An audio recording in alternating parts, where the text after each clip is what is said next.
अभी तक यदि आपने मेरे चैनल को सब्सक्राइब नहीं किया है तो चैनल को सब्सक्राइब कर लें और नीचे डिस्क्रिप्शन बॉक्स में जाकर मेरे दूसरे चैनल को भी सब्सक्राइब कर लें, जिसमें मैंने कंपटीशन एग्जाम से तैयारी संबंधित मैथ की क्लासेस देता हूं। उस क्लास में मैं बहुत अच्छी और बहुत ही बढ़िया ट्रिक देता हूं, जिससे आपके मैथ से संबंधित क्वेश्चन की कोई भी समस्या आपके सामने रहेगी नहीं। चलते हैं अपनी क्लास की तरफ।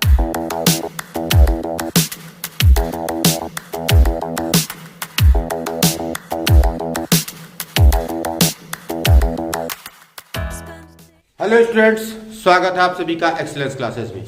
तो स्टूडेंट्स, पिछली क्लास में हम लोगों ने पढ़ा था कि सेंटेंस को अफर्मेटिव से निगेटिव किस प्रकार से बनाया जाता है। तो उम्मीद है उन रूल्स को आपने पढ़ा होगा, उससे संबंधित सेंटेंस को करके आपने उन रूल को समझ भी लिया होगा। तो अब हम लोग आगे बढ़ते हैं और देखते हैं कि सेंटेंस को इंट्रोगेटिव से अफर्मेटिव में किस प्रकार से बनाया जाएगा। ट्रांसफॉर्मेशन का अगला रूल होता है कि इंट्रोगेटिव से अफर्मेटिव किस प्रकार से बनाया जाएगा।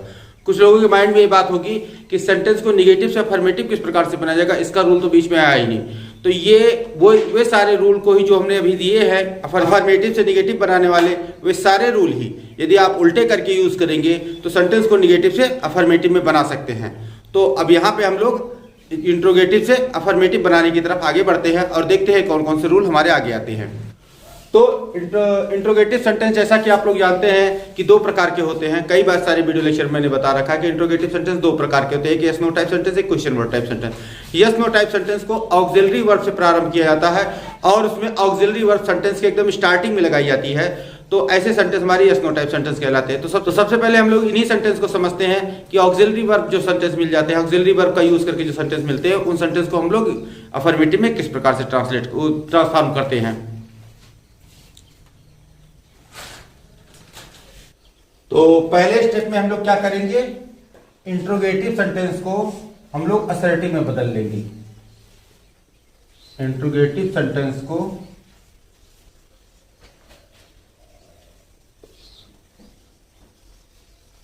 अफर्मेटिव में बदलें।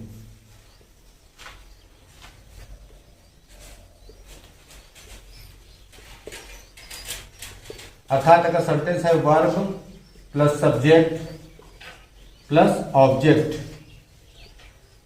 और प्लस क्वेश्चन मार्क है, तो इसको चेंज कर लेंगे हम लोग subject plus verb plus object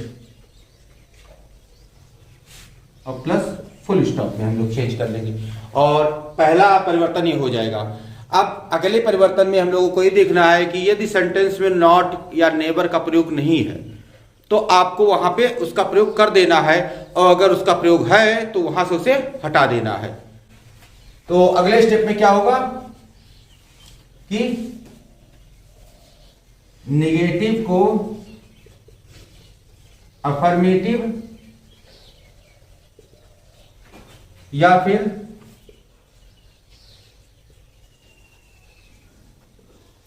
affirmative को निगेटिव में चेंज कर देंगे।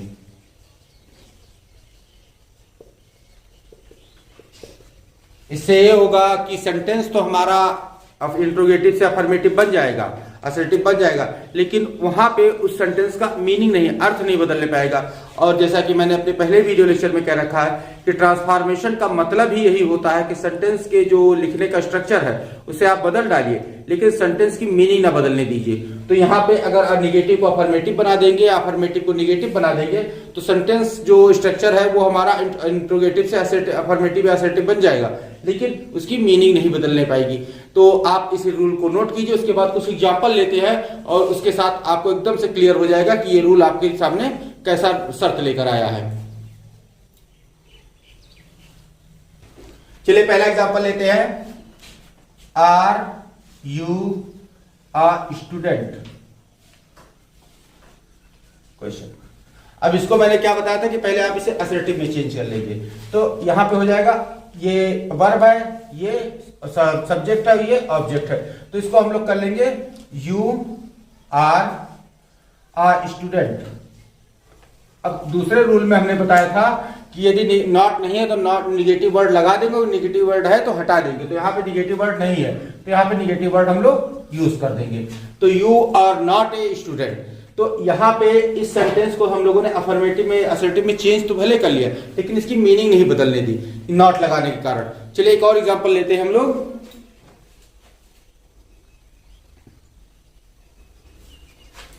दूसरा एग्जांपल लिया, do you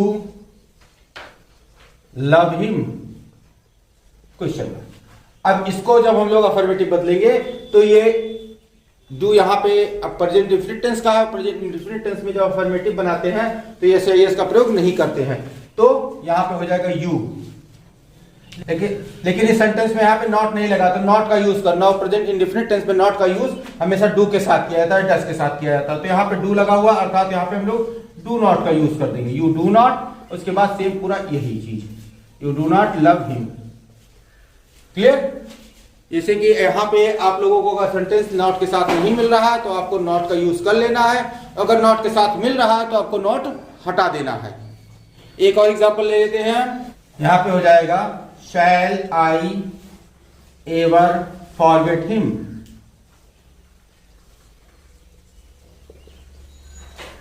shall I ever forget him. तो यहां पे इसको हम लोग एवर को अंदर लेके चले जाएंगे, और निगेटिव वर्ड अगर एवर लगा मिल रहा है तो इसका निगेटिव वर्ड होता है हमारे पास नेवर। तो यहां पे हम लोग लगा देंगे इसको I shall never forget him. Clear? उम्मीद है कि ये जो एग्जाम्पल मैंने दिए हैं, इन एग्जाम्पल की सहायता से आपको पिछली स्लाइड में लिखाए गए जितने भी रूल हैं आपको क्लियर हो गए होंगे। चलिए इन एग्जाम्पल्स को नोट कर लीजिए, फिर आगे की रूल की तरफ आगे बढ़ते हैं। तो स्टूडेंट्स अगले नियमानुसार ये होता है हमारे पास कि यदि कोई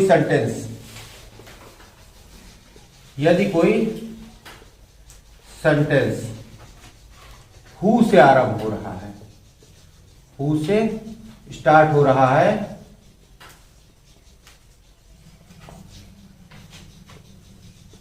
तो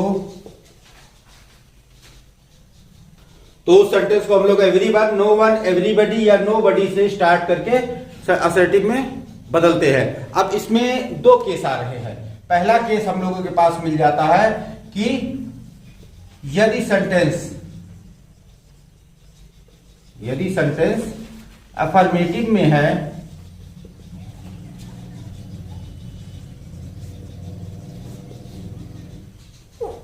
अफर्मेटिव में हो तो उसे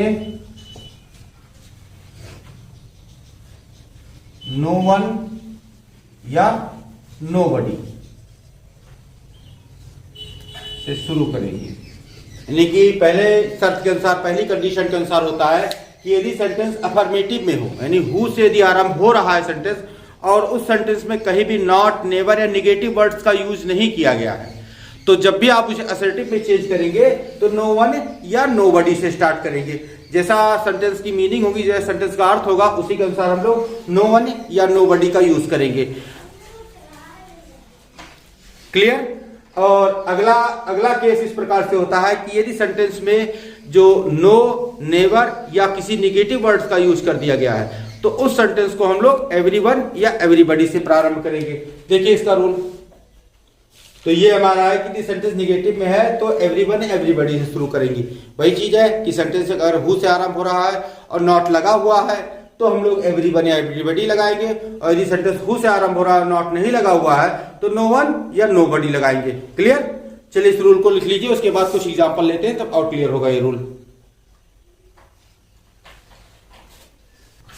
तो चलिए एग्जांपल लेते हैं। पहला एग्जांपल हमने लिया कि हु डज नॉट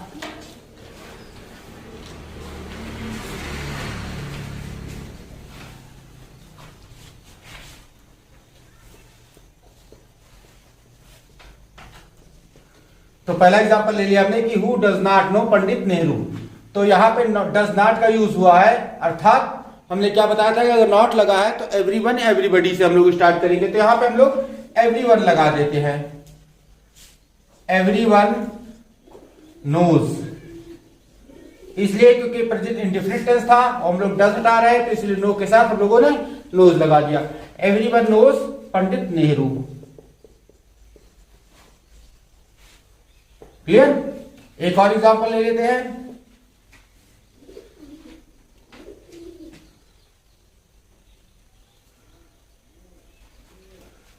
अब यहां पे एक और एग्जांपल ले लेते हैं कि एक पोएम की लाइन ले लेते हैं, who has seen the wind, who has seen the wind. इसको जब हम लोग अफर्मेटिव में चेंज करेंगे तो क्या हो जाएगा कि निगेटिव वर्ड है, ये अफर्मेटिव है तो निगेटिव बनाएंगे, तो हम लगा देंगे नो वन या नो बडी, नो बडी लगा देंगे, nobody has seen the wind, nobody has seen the wind. Clear. किसे पता था कि ये सेंटेंस जब हम लोग पोएम पढ़ रहे थे, पहली लाइन थी ये पोएम की, हम लोगों ने पढ़ी थी, तो आज इसी सेंटेंस को हम लोग निगेटिव भी बना रहे होंगे।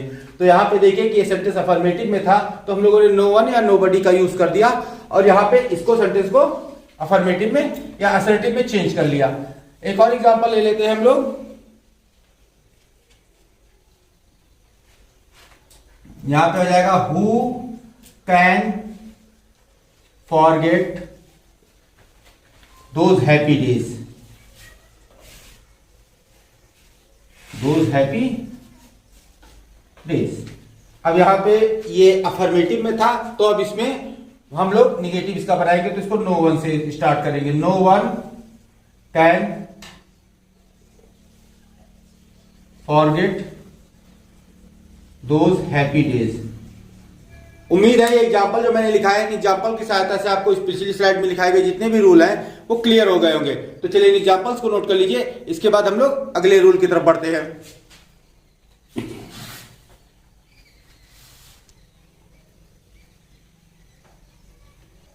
तो स्टूडेंट्स, अगले रूल की तरफ आगे बढ़ने से पहले आप लोगों को कुछ क्वेश्चन वर्ड के सही सही प्रयोग जानने होंगे।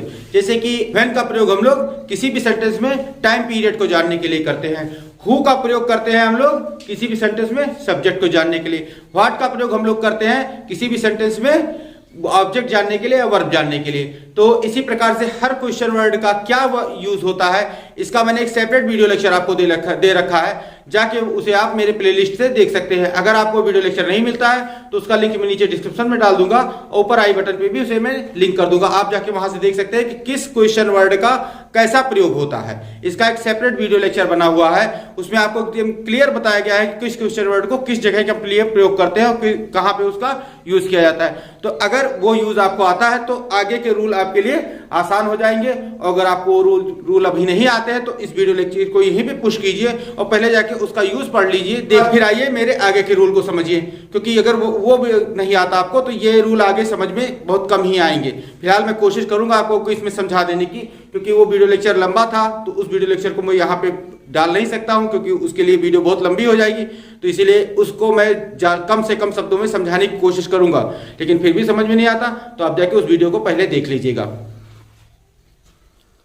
तो पहला हमने ले लिया व्हेन विल ही कम, एक क्वेश्चन सेंटेंस ले लिया। अब व्हेन यहाँ पे टाइम स्पेस को शो कर रहा है, अब ये टाइम भी है और अफर्मेटिव में है, अर्थात इसको हम लोग जब असर्टिव में चेंज करेंगे तो असर्टिव में इसको निगेटिव में बनाएंगे, तो यहां पे लगा देंगे हम लोग ही विल नेवर कम, क्योंकि टाइम के साथ जो निगेटिव वर्ड आता है टाइम दिखाने वाला वो एवर या नेवर ही आता है, तो यहां पे हम लोगों ने नेवर का यूज कर लिया क्योंकि निगेटिव दिखा रहा था, he will never come. Clear. एक और एग्जांपल लेते हैं हम लोग।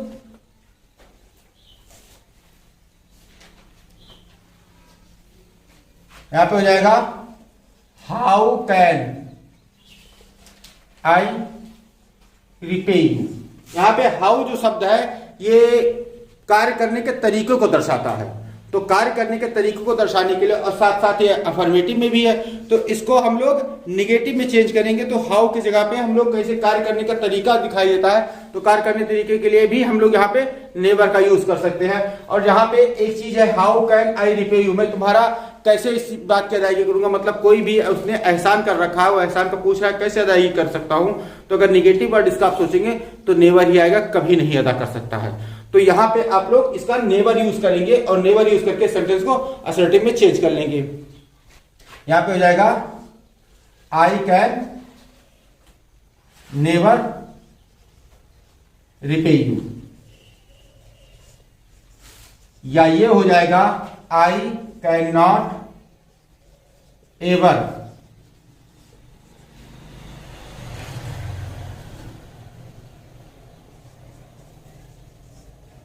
Repay you. क्लियर? अब एक और एग्जांपल ले लेते हैं हम। तो एक एग्जांपल हमने लिया कि what more can you do, तो यहां पे हो जाएगा यू कैन डू नथिंग। अब यहां पे देखिए नॉट का यूज मैंने नहीं किया, लेकिन ये नथिंग वर्ड जो है निगेटिव वर्ड है, इस सेंटेंस को, इस वर्ड को इस सेंटेंस में हमने यूज कर लिया, इस प्रकार से सेंटेंस हमारा निगेटिव बन गया। क्लियर? तो चलिए इन एग्जांपल्स को नोट कर लीजिए और उम्मीद है जो ये रूल मैंने बताया है आपको समझ में आ गए होंगे।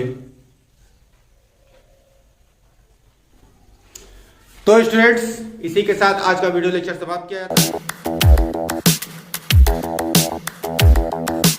उम्मीद है इस वीडियो लेक्चर में मैंने आपको जो इंट्रोगेटिव से अफर्मेटिव बनाने का रूल बताया है, जो तरीका बताया है, वो आपको अच्छे से समझ में आ गया होगा। और यदि आप लोग ये चाहते हैं कि मतलब आप अफर्मेटिव से इंट्रोगेटिव में बनाना चाहें, तो आप इन्हीं रूल्स को उल्टा करके यूज कर लीजिए और वो सेंटेंस हमारे अफर्मेटिव से इंट्रोगेटिव में क्लियर हो जाएंगे। और साथ ही साथ मैं अपने उन सभी स्टूडेंट्स से कहना चाहूँगा जो कंपटीशन की तैयारी कर रहे हैं, मेरा दूसरा चैनल चल रहा है मैथ्स गुरुजी, वहाँ पे आप उसे जाके सब्सक्राइब कर लें, जिससे कि आपको कंपटीशन संबंधित मैथ की छोटी छोटी और लेकिन बहुत अच्छी अच्छी ट्रिक उसमें मैं डाल रहा हूँ, जहाँ से आप उसे देख सकते हैं और समझ सकते हैं। तो आप लोग जाकर उस चैनल को सब्सक्राइब कर लीजिए और अपने कंपटीशन एग्जाम की तैयारी को और भी बेहतर बनाइए और भी अच्छा बनाइए। यदि आपको ये वीडियो लेक्चर अच्छा लगा हो तो इस वीडियो को लाइक करें, साथ ही साथ अपने दोस्तों को शेयर करें, और यदि अभी तक आपने चैनल को सब्सक्राइब नहीं किया है तो चैनल को सब्सक्राइब कर लें। मिलते हैं नेक्स्ट वीडियो लेक्चर में। Till then stay tuned with our channel, keep watching, keep learning, take care, thank you and bye.